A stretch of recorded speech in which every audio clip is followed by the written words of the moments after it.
want to thank each and every one of you for coming out here tonight to arm yourselves with knowledge about a tool that's being covertly used to usher in what Adolf Hitler and George Bush termed New World Order, and that's mind control. I've enjoyed talking with quite a few of you earlier this evening pertaining to how mind control has affected some of you or some of your loved ones. Mind control is very prevalent in this country and around the world. These criminals that are in control of our country operate on the philosophy that secret knowledge equals power. Many government secrets and personal reputations were staked on the belief that I could not be deprogrammed to remember those things that I was supposed to forget. They were wrong. For as intelligent as these perpetrators are, they're limited in their thinking by their own immorality. They don't have wisdom, they don't think deep. And they never considered the strength of the human spirit. They never considered what would happen when a good man like Mark Phillips gained knowledge of their secrets and used them to restore a mind rather than control one. I know that I'm extremely fortunate to have survived my CIA, MK Ultra, White House, Pentagon level, trauma base, mind control victimization. Now that I'm in control of my own mind and ultimately my free will, I'm telling everything that I witnessed and saw and heard and photographically recorded behind the scenes of this New World Order effort. By telling their secrets, their power is eroding.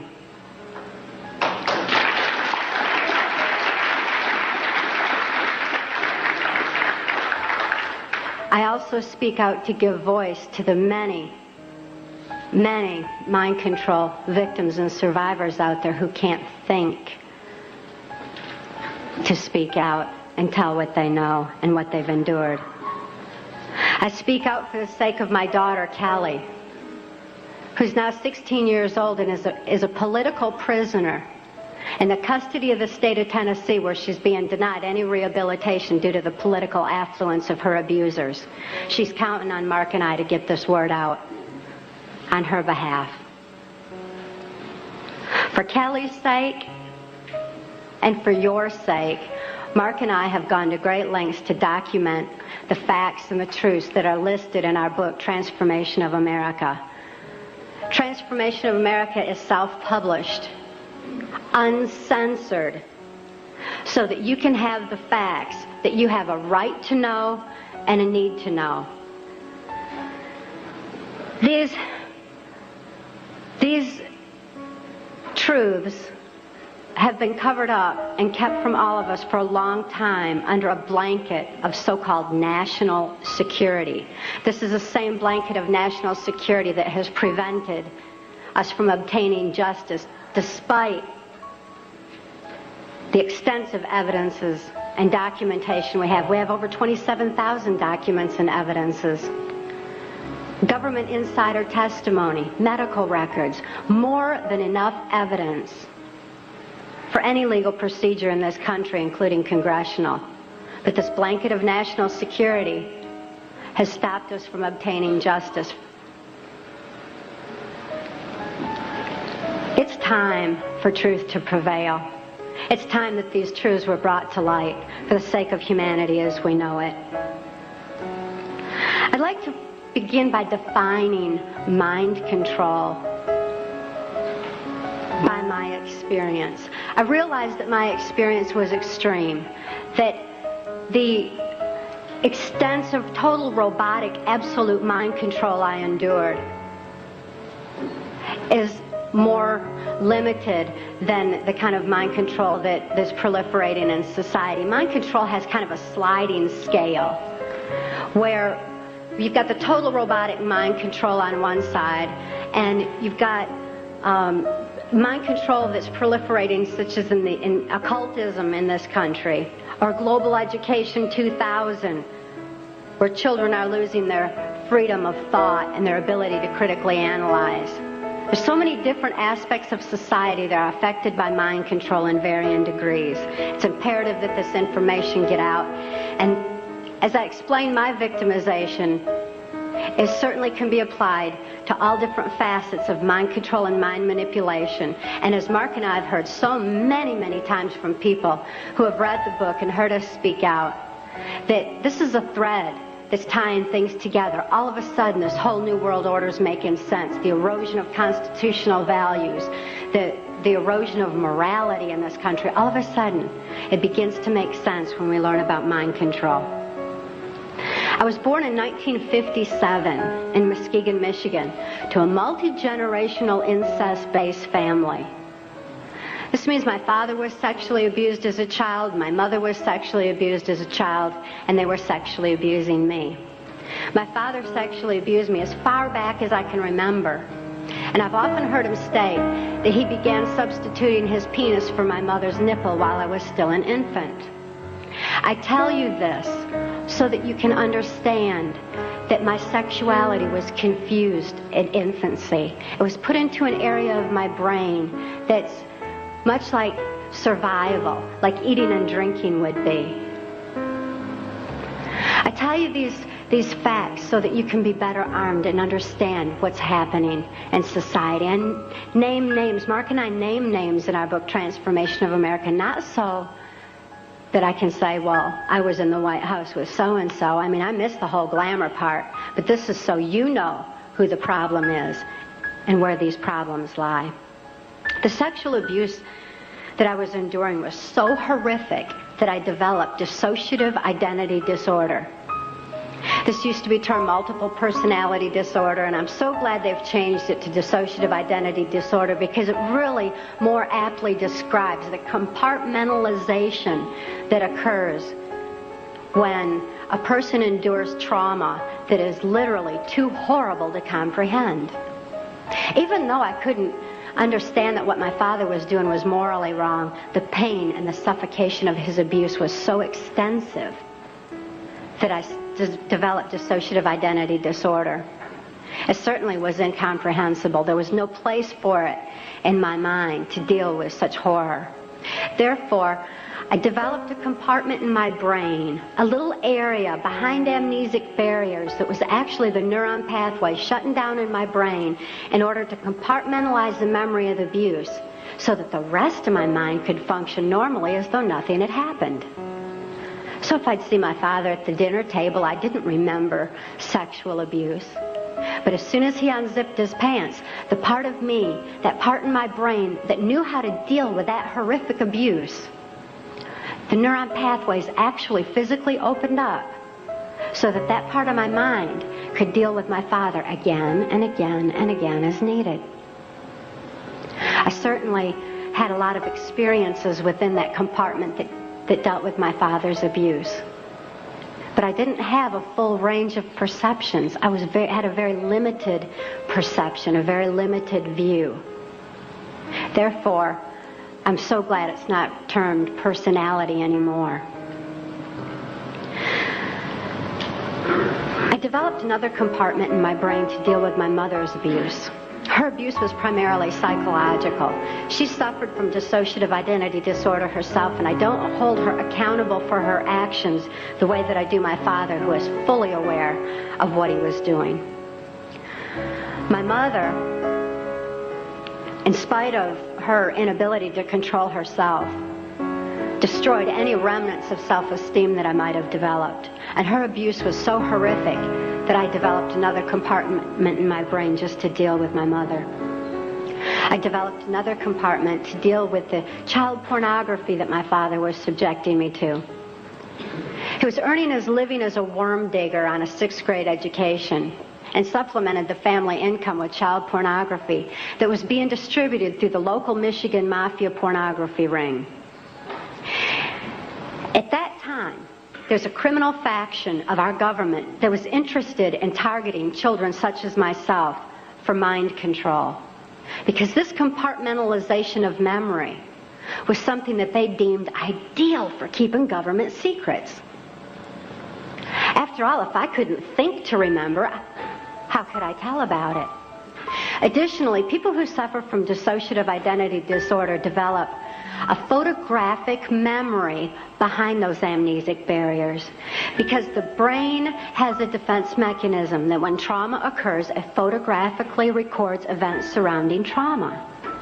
And an example of this would be that many of you who are old enough to remember, when John F. Kennedy was assassinated, most people know exactly where they were and what they were doing, because this was an event that traumatized the nation. And this exemplifies how the mind photographically records events surrounding trauma.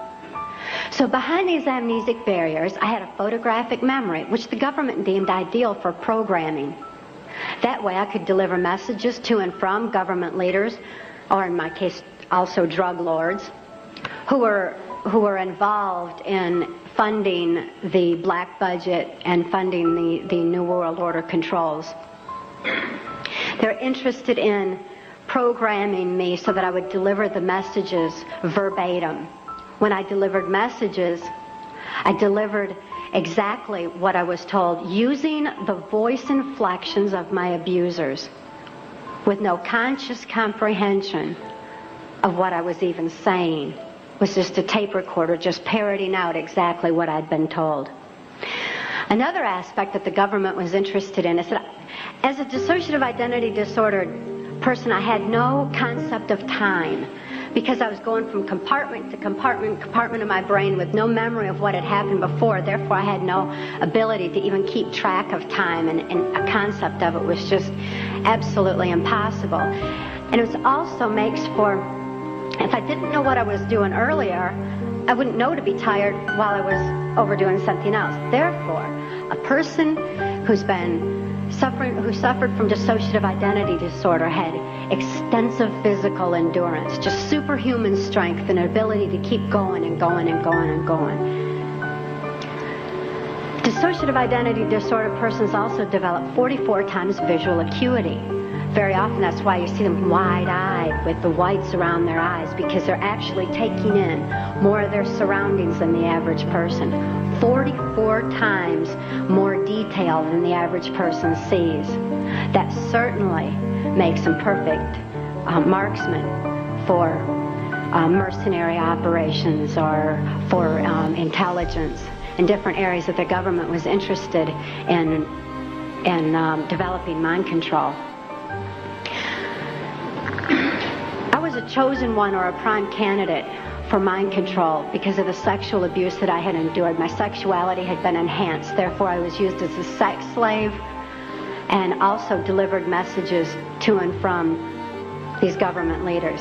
At that time, because the government, this criminal faction of our government, was so interested in dissociative identity disordered persons, they knew that any child that was subjected to child pornography had to have endured trauma so horrible that they had to be suffering from that disorder. Therefore, this criminal faction of our government sanctioned this child pornography ring so that they could identify and target children such as myself for the project.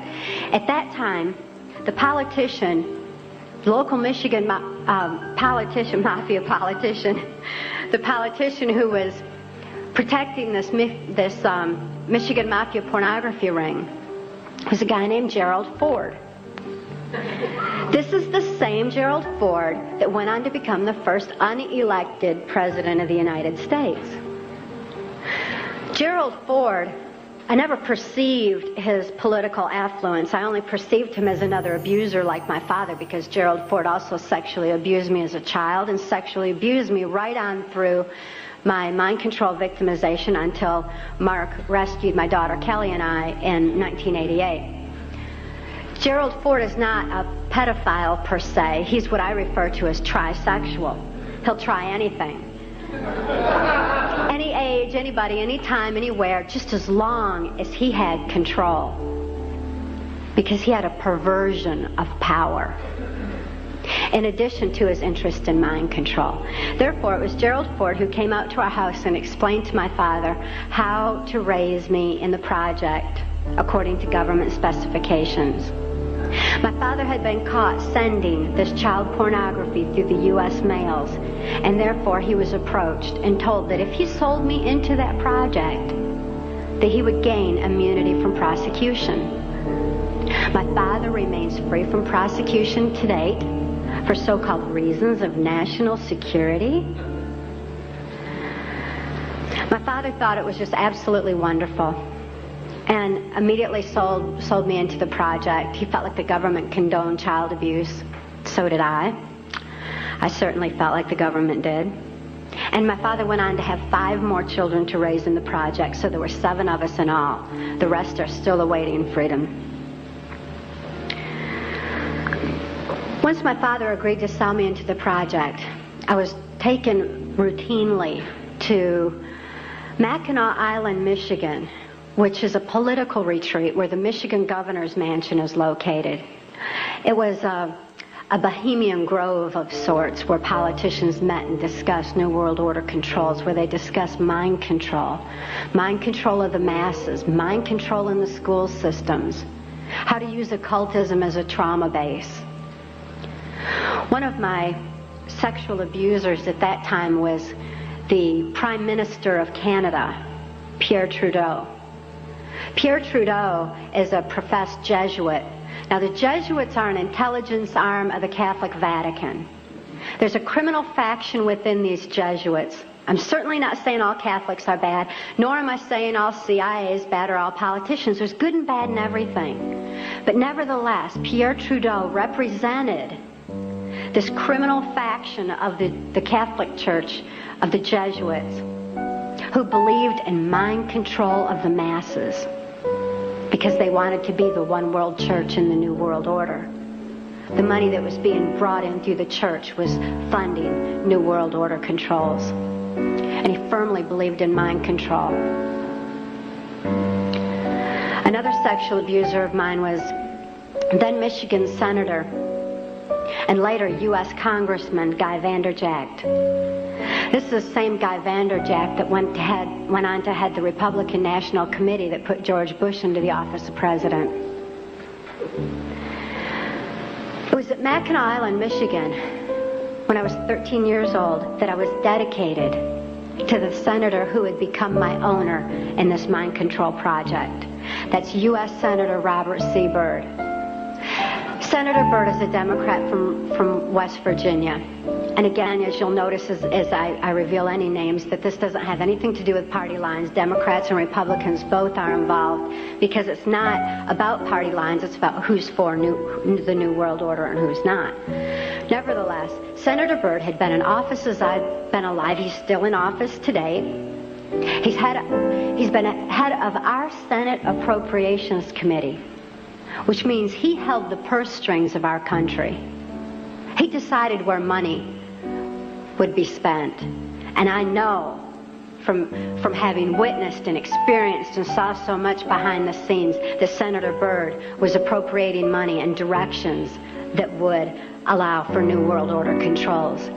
Not only that, but my father, for having sold me into this project, was granted a lucrative military contract for making camshafts for military automobiles and all.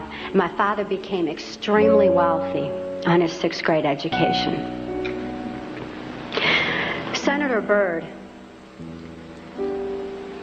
as my owner, would decide where I should go, when, what operations I would be forced to carry out during the Reagan-Bush administration, what places I should be taken specifically for mind control programming. Senator Byrd directed all of my activities. Also around that time, I'd made my first communion in Muskegon's St. Francis de Sales Church. Having made my first communion, I also endured an extra ritual after that was referred to as the rite to remain silent. That's R-I-T-E, as in ritual. This involved Congressman Vanderjagt and the head of our church at that time, a Father Don. And they subjected me to an occult blood ritual.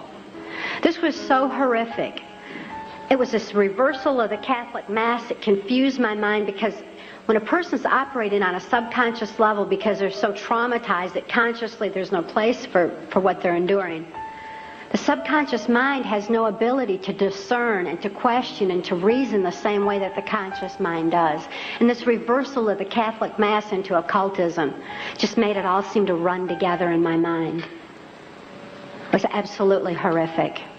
This blood ritual was so horrible that my mind readily accepted the mind manipulation that I endured afterwards, a hypnotic language, the neuro-linguistic programming, mind control programming, that actually changed the way that my brain was functioning. So that, you know that part of my brain that I said would open up to deal with my father's abuse again and again?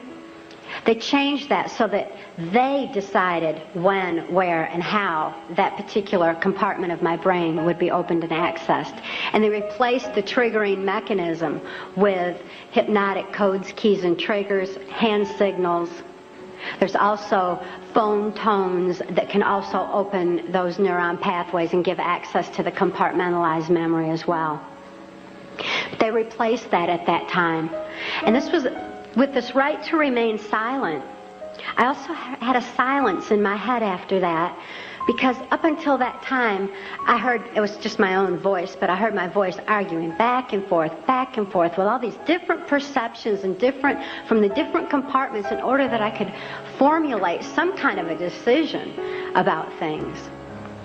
I remember before the right to remain silent that I had some free thoughts of my own, and I had hoped for a place in the world where people didn't abuse each other. I'd hoped to have 10 children that I knew would be at least 10 children in this world that weren't abused. I'd hoped for those things, but with the right to remain silent, I lost my capacity, my ability for free will thinking. I lost my ability to even hope anymore. I lost all free will entirely. This right to remain silent silenced this argument that always went on in my head, and instead all I ever heard from that point on was the voices of my abusers directing me, telling me exactly what it was I was supposed to do. I could only robotically follow those instructions and carry them out. By the time I was ready for high school, Senator Byrd ordered that I be sent to Muskegon Catholic Central High School. At that time, there was an enormous emergence of information. The Catholics had long since learned the effects of trauma on the human mind. They'd learned it and kept records of it for so many years, with such things as the Spanish Inquisition and other aspects where people who didn't follow the belief systems were wiped out. The Crusaders had also recorded a great deal of information pertaining to trauma in the human mind.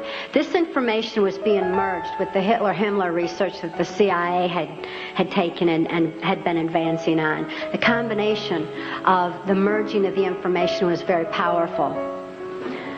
And Muskegon Catholic Central was a place where this information was being brought together. It was at Catholic Central that the very basis, the very groundwork for Global Education 2000 was being implemented. This is Goals 2000, outcome-based education. There's many different names for the program that's being implemented in our school systems, is being forced on our children by the federal government. Global Education 2000 was designed to increase our children's learning capacity while decreasing their ability to critically analyze. That way they would just readily accept whatever they were told without any question and just take all the information in.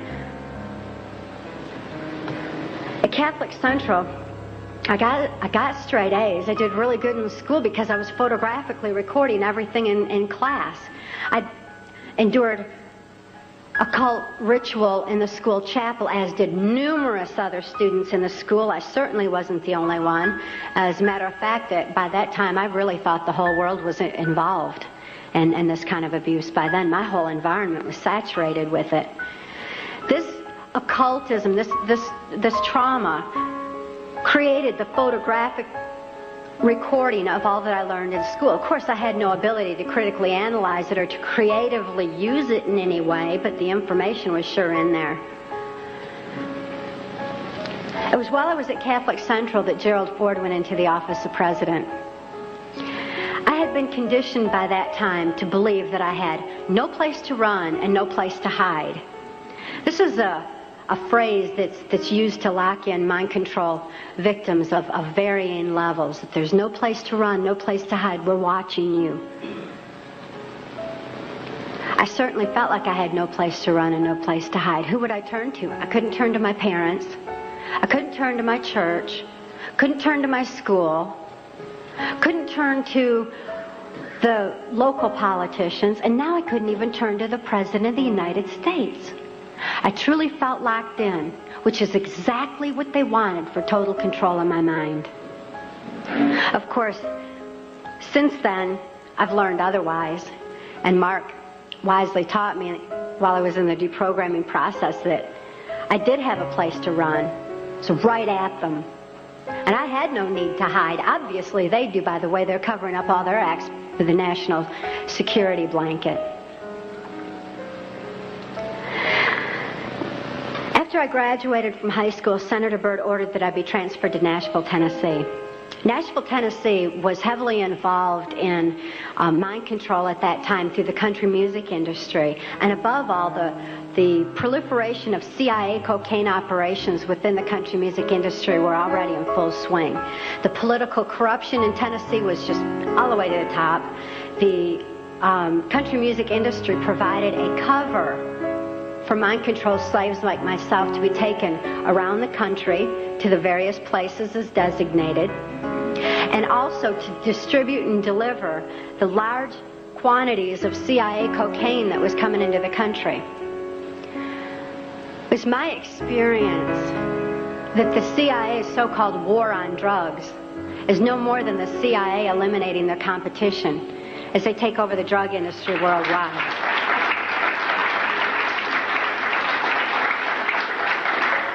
They took their war on drugs to our street corners and turned our streets into a bloodbath. The country music industry provided the cover for distributing the cocaine, so Senator Byrd wanted me to be within the country music industry. Besides that, he fancied himself an entertainer of sorts, and he fiddled on the Grand Ole Opry from time to time. When I was first sent to Nashville, he was playing on the Opry that night, and he had a musician behind him, a guy named Wayne Cox. Wayne Cox later told me that playing music behind Senator Byrd wasn't the only way that he backed him, but that he backed him politically as well. After the Opry that night, I endured an occult ritual again. Occultism is oftentimes used as a trauma base for mind control. Who can comprehend that kind of a trauma? A blood ritual is absolutely horrible, and it's a perfect trauma base for mind control, for the compartmentalization of memory. I witnessed Wayne Cox murder a railroad bum down at Nashville's Union Station. It was abandoned at that time, and there were bums around, and he shot him right between the eyes and cut off both of his hands, which was Cox's MO for murder. After this blood ritual, this horrible trauma, I was programmed that Wayne Cox would be my first handler in MK Ultra Mind Control. As my handler, Wayne Cox would follow Senator Byrd's directions and instructions, and above all, he would be subjecting me to more trauma sufficient to satisfy the numerous compartments Senator Byrd wanted developed in my brain for mind control programming so that I could carry out various operations during the Reagan-Bush administration. I endured numerous occult rituals after that. Wayne Cox at that time was working directly under the direction of Louisiana Senator J. Bennett Johnston, and he took me to his hometown in Chatham, Louisiana. J. Bennett Johnston at that time was heavily involved in mind control operations because he was running a band of mercenaries out of Louisiana. At that time, this band of mercenaries were going in and out of South America.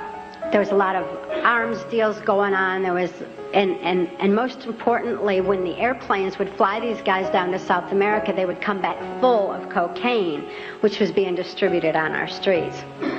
Wayne Cox was triggering these mercenaries into operation by showing them a severed hand from another one of his victims, which re-traumatized them into the occult ritual that they had already endured and accessed a specific compartment of their brain. And he told them that J. Bennett Johnston wanted them to give him a hand and carry out a certain operation. He would then give the instructions and the guys would follow him through. So J. Bennett Johnston was heavily involved. At that time,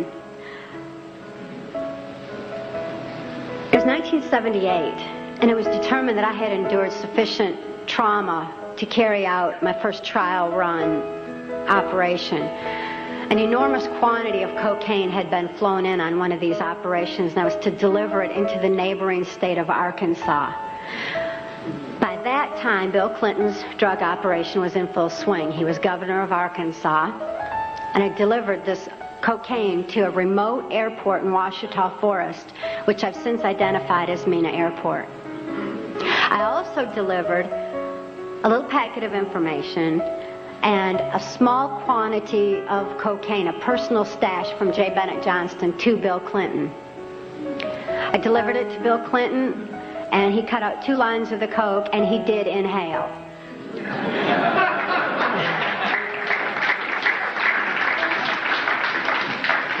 That certainly wasn't the only time I saw Bill Clinton using cocaine. My sexual experience with Bill Clinton was extremely limited, in spite of the fact that I was a sex slave. It was my experience that Bill Clinton is bisexual, leaning far more towards a homosexual end. All I've ever seen him involved in was a homosexual activity, with very limited experience with him myself. Whereas my experience was much more prevalent with Hillary Clinton, because Hillary is also bisexual, leaning more towards a homosexual end, and it was she who accessed my sex programming to fulfill her perversions. Around this same time, J. Bennett Johnston subjected me to some other mind manipulation that involved, instead of an occult theme, an alien theme. Now these guys who are manipulating my mind and programming me for mind control purposes claimed, and these criminals in control of our country as well, claimed to be gods, demons, and aliens, in order that I feel totally helpless, in order that I felt like they were beyond my realm to affect. And it certainly worked at that time. J. Bennett Johnston told me that he was an alien. He told me that he had been part of the Philadelphia experiment, and when the ship disappeared, it came back a spaceship. This is in keeping with kind of an air-water mirror theme that NASA uses quite frequently, a reversal, because this, again, the subconscious mind doesn't have any reasoning capacity.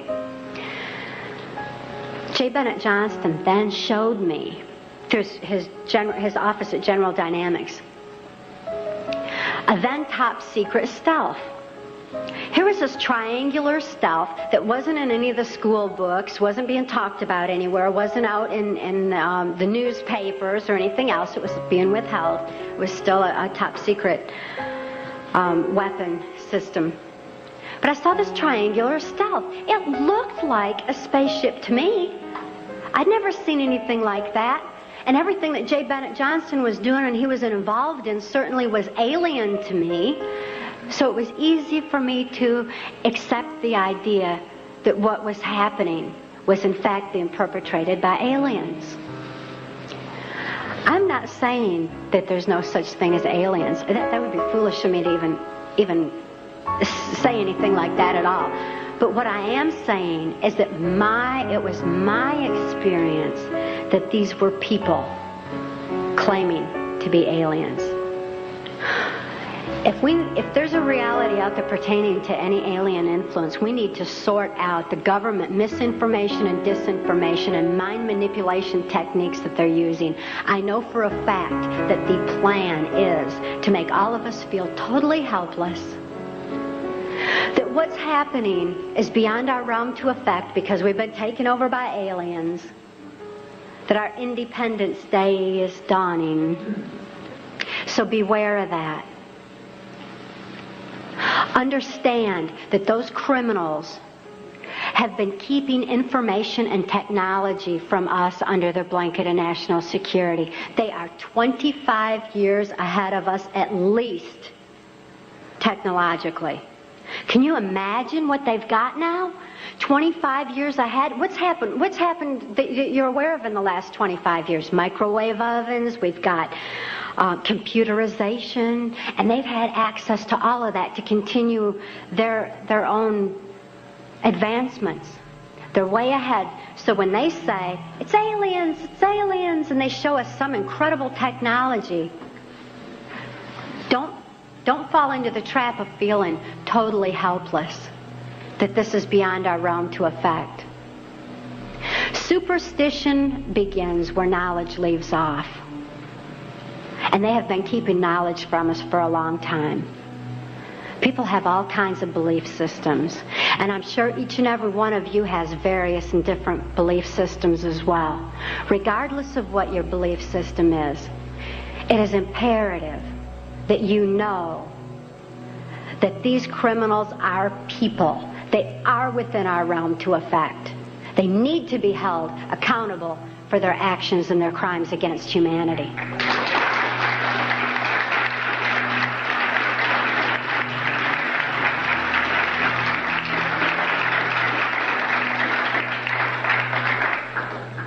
It was 1980 and my daughter Kelly was born.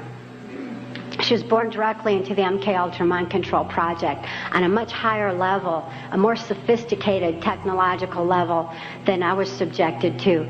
In addition to trauma, she was subjected to harmonic mind control programming on NASA installations literally since birth, before her brain even had a chance to form. As soon as Kelly was born, Senator Byrd figured I'd been traumatized enough by that time and ordered that we be transferred back to Nashville, Tennessee to carry out operations during the Reagan administration. But being within the country music industry, we had a second handler. His name was Alex Houston. Alex Houston is a ventriloquist, stage hypnotist in the country music industry. Above all, he carries out criminal covert CIA operations that fund the black budget. And this certainly included bringing in large quantities of cocaine and distributing them through the United States, Canada.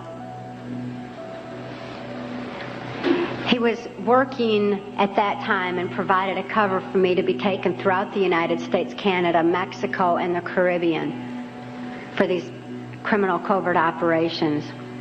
As my handler, he took me to various military and NASA installations for mind control programming for specific operations that I was forced to participate in. These operations that I won't have time to get into tonight are detailed in our book, Transformation of America. And they involve such leaders as the President of Mexico at that time, De la Madrid, and Vice President Salinas. It was my experience that in 1984, there's a CIA trauma base, near-death trauma center that's located in Lampe, Missouri. It's called the Swiss Villa Amphitheater.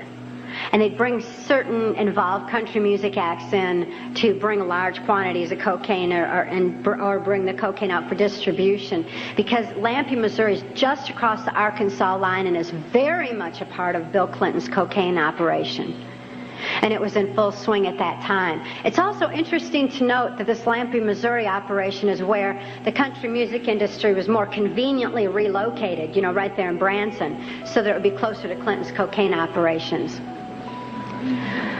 Lampe, Missouri was a place where I heard George Bush and Bill Clinton talking, where, from the point of view I had, they certainly were friends, and they didn't recognize any party lines between them. That's something for the, a smoke and mirrors illusion for the public. It's not something they adhere to because they had exactly the same agenda, and that was for bringing in this New World Order.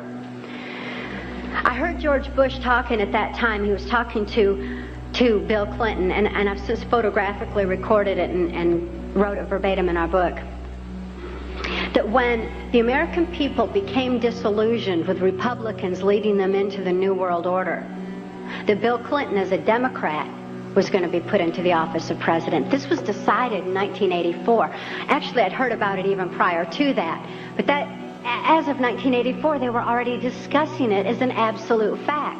It was also discussed in the groundwork for NAFTA that by the time George Bush went into the office of president, that Salinas was going to become president of Mexico, and they together would be bringing in the NAFTA, which was the beginning of New World Order controls. I was forced to participate in the criminal groundwork for NAFTA, the opening of the Juarez-Mexican border to the free trade of drugs, free trade of our nation's children. It's absolutely appalling, the criminal roots of NAFTA. Again, this is detailed in the book. But it's interesting to note that these political moves had already been decided way back when. And as I deprogrammed, and as I was, it was really something to me to find out people didn't know about this stuff. I mean, it was so obvious to me. I didn't realize that people were unaware and had bought into some kind of smoke and mirrors illusions of what was going on and never thought to look behind the scenes to what was really going on. But I understand good people don't think that way. They don't have criminal minds. They don't think to look for that kind of criminal activity. Just like these guys are limited in their thinking by immorality, good people are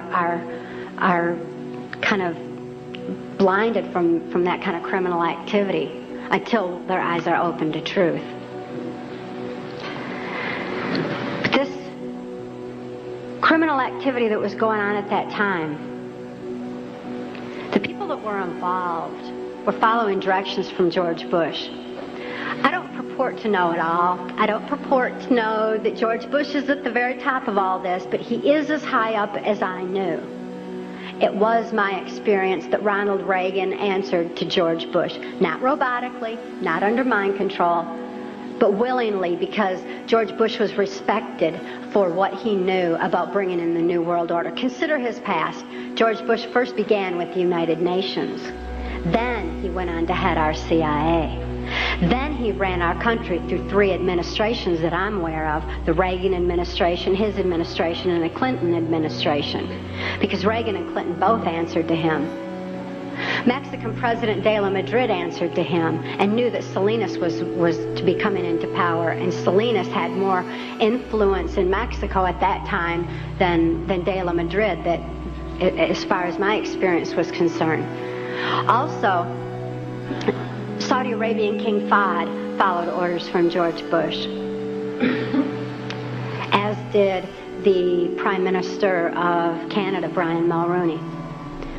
In 1983, I heard Ronald Reagan and Brian Mulroney discussing the New World Order. Senator Byrd had acted in the capacity of a pimp and prostituted me to Reagan, and I was present at this White House cocktail party. Now, Ronald Reagan certainly provided a wonderful smoke and mirrors illusion for all of us. For those of you who don't want to believe that he's involved in this, he told you he's an actor. And he did a real good job of it for a long time. That was his role. That's what he was supposed to do. Nevertheless, I heard Ronald Reagan telling Brian Mulrooney that he believed the only way to world peace was through mind control of the masses. I know from experience there's no peace of mind under mind control. And I wonder at a world peace where people don't have peace of mind. Mind control, the ramifications of mind control are far-reaching, because I also know that under mind control there's no free thought. Without free thought, there's no free will. Without God-given free will, there's no soul expression. What kind of a world peace can we have without any free will or any soul expression, without any spirituality? Mind control needs to be exposed in order that people maintain their freedom of thought, in order that people maintain their free will and have that spiritual expression, because of spirituality, when people have soul and spirituality, they're going to be acting in a capacity of love anyway. That is where world peace is, not mind control.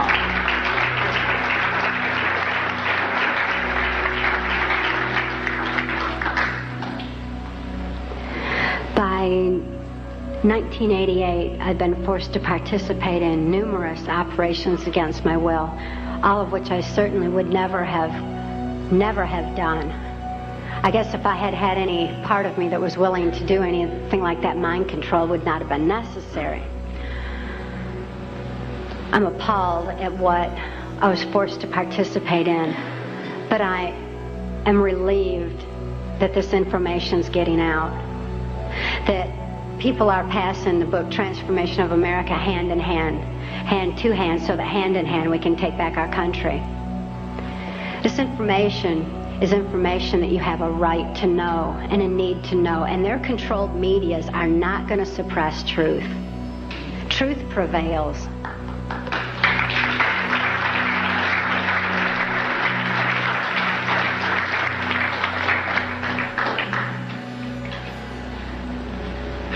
In 1988, Mark rescued my daughter Kelly and I. We couldn't think to escape. I couldn't think to save my daughter any more than I could think to save myself. And all those childhood hopes and dreams were certainly hadn't come to fruition.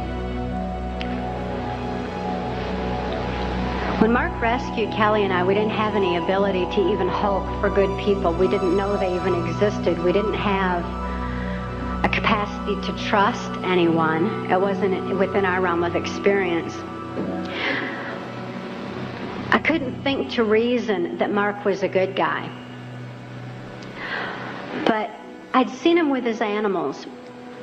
And even though I didn't have any ability to consciously reason, and Kelly didn't have any ability to consciously reason things out or to think things out, we had this extra sense developed. We sensed things very strongly. After all, when you consider that we use, 10% of our brain, we'd been like blasted into other parts of our brain, and these parts of our brain were real perceptive on what's considered, I suppose, psychic levels by some definition. When we had a sense for things, kind of like the animals did. And we noticed that the animals loved Mark. He had these raccoons that he'd rescued. He had 3 raccoons, and they all loved him, and they hugged him, and they wrapped their arms around his neck, and they patted on his face and kissed him. And, that was really a neat thing for us to see, because we had only seen our animals abused. We lived on a farm. We had lived on a farm, and we had dogs and cats and horses and cows and guineas and chickens and all kinds of animals, all of which Alex Houston tortured or killed to keep us in line to, if we didn't do this, this would happen to our pet. And we loved our animals. Please bear this in mind, that people who abuse children oftentimes abuse animals. If you see someone abusing an animal, keep your eyes open, look further, make sure those kids are safe. I've never seen an exception to this rule. Not that there's not one out there somewhere, but I've never seen an exception to it. So it was very telling to us that these animals loved Mark. Additionally, when he came in and rescued us, I mean, here we were under the gun of the CIA. Everything was very precarious, to say the least. I was 30 years old. I was supposed to be killed, as most mind-controlled slaves are at the age of 30. Besides, I was considered too old for sex by that time, so I was supposed to be wiped out. But Mark came in and rescued me from certain death and rescued my daughter from a fate much worse than death, and took the time to rescue our animals. He packed up all those cows and horses and guineas and chickens and loaded them up on these different trailers and everything, and brought them to safety as well. This had a profound impact on Kelly and I. We certainly developed an ability to trust right there and then. Mark took us to the safety and serenity of Alaska. Since we were safe for the first time in our lives, experiencing love for the first time in our lives, memories of our past began flashing on our mind's screen. As these memories flashed, and I started to remember what had happened to me and to my daughter, particularly during the Reagan-Bush administration, I became enraged. I was enraged at what my daughter had been through, the tortures I'd endured, and what the plan was for humanity as a whole. I'd have been blinded by that rage, immobilized by that rage, if it weren't for Mark's wisdom in telling me that the best revenge is total recovery. Because through total recovery, by photographically recording all those events, I could expose these people for exactly what they are, for what their plans are, for what I witnessed behind the New World Order. Be able to get help for my daughter, who was in desperate need of help at that particular time. So I began writing out my memories. By writing out my memories, I used a different part of my brain than verbalizing. It bypasses emotion. Bypassing emotion was very necessary for logically making the incomprehensible comprehensible, for understanding and grasping what had happened to us and what could be done with that information. Kelly was not so fortunate.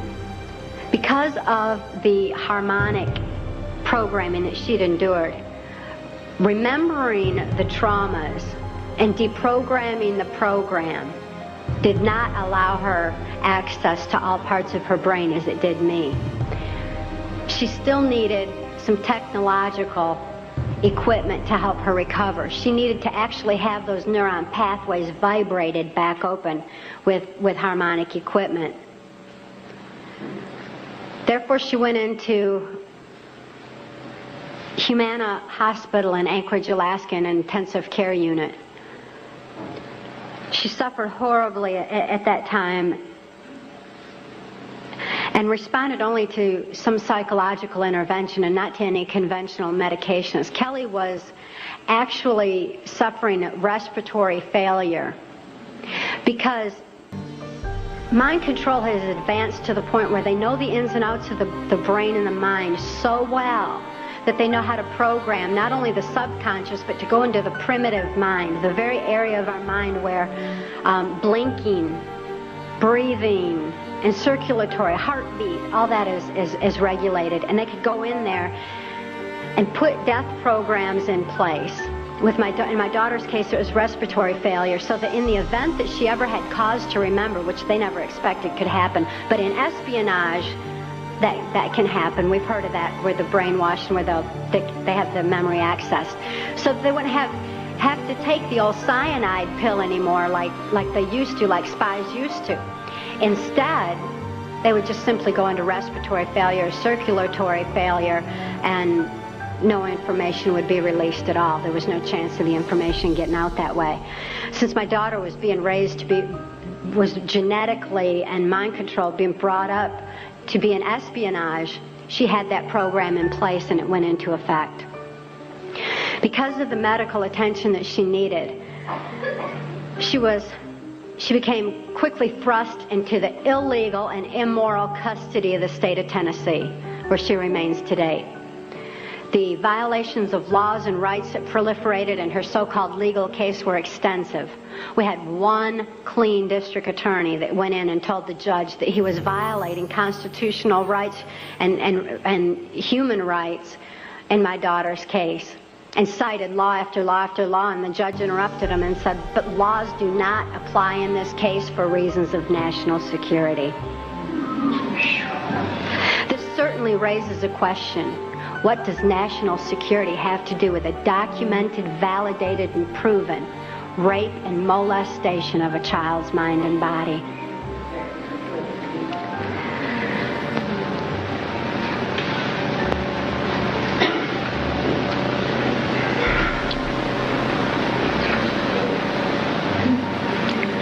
For Kelly's sake, and the sake of so many other mind control survivors out there, we need to lift this veil of national security. We need to repeal the 1947 National Security Act.